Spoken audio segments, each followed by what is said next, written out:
Bienvenue à cette revue des marchés boursiers du jeudi 17 août 2023. Ben écoutez, là, ça s'enfonce encore plus profondément depuis le début du mois d'août. Là. Les bourses sont très volatiles, mais là, dans le cas des marchés boursiers, TSX notamment, et Wall Street, ben écoutez, on s'enfonce dans le rouge.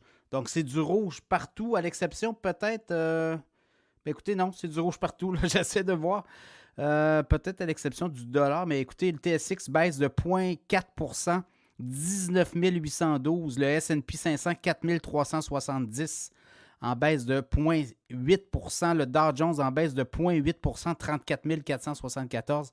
Le Nasdaq en baisse de 1,2 13 316. Le Nasdaq a perdu 7 de sa valeur depuis le début du mois d'août. Donc, on se dirige tranquillement vers une correction boursière. Le baril de pétrole retraite un petit peu aussi. Sinon, le Bitcoin dévisse de 5 à 26 430. Donc, les nouvelles, ben, c'est les marchés boursiers, c'est la Chine, c'est les prises de profit, les investisseurs qui voient le mois d'août. Un peu Mossad également, ben, autre chose qu'on voit. Ben, on voit peut-être une hausse d'un taux directeur éventuellement peut-être en septembre, donc ça décourage un peu les marchés, ça sera à suivre. Parmi les autres nouvelles, ben, Canopy Growth dans le cannabis vend ses facilités de Smith Falls notamment 53 millions à Hershey Canada.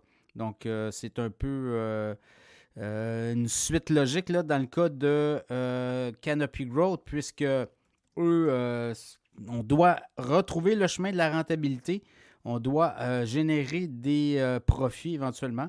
Walmart, des bons résultats quand même. 7,9 milliards de profits nets sur un chiffre d'affaires de plus de 160 milliards au dernier trimestre. Walmart, malgré tout, les stocks se sont fait brasser. Également Target, des bons résultats quand même, mais un peu décevant dans le cas de Target. Là, on s'est fait brasser du vol à l'étalage. Donc, mais quand même, pour les détaillants, notamment Walmart, on révise à la hausse les perspectives de revenus.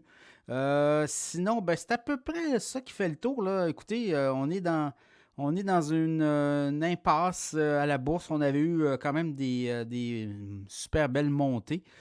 Donc, est-ce qu'on va être capable de renverser la vapeur pour terminer la semaine? Ça sera à suivre.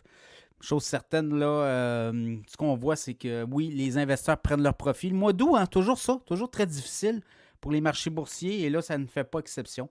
Donc, on espère un renversement. Sinon, ben, on va suivre les prochaines séances à la bourse. Voilà ce qui résume l'essentiel des marchés boursiers du jeudi 17 août 2023.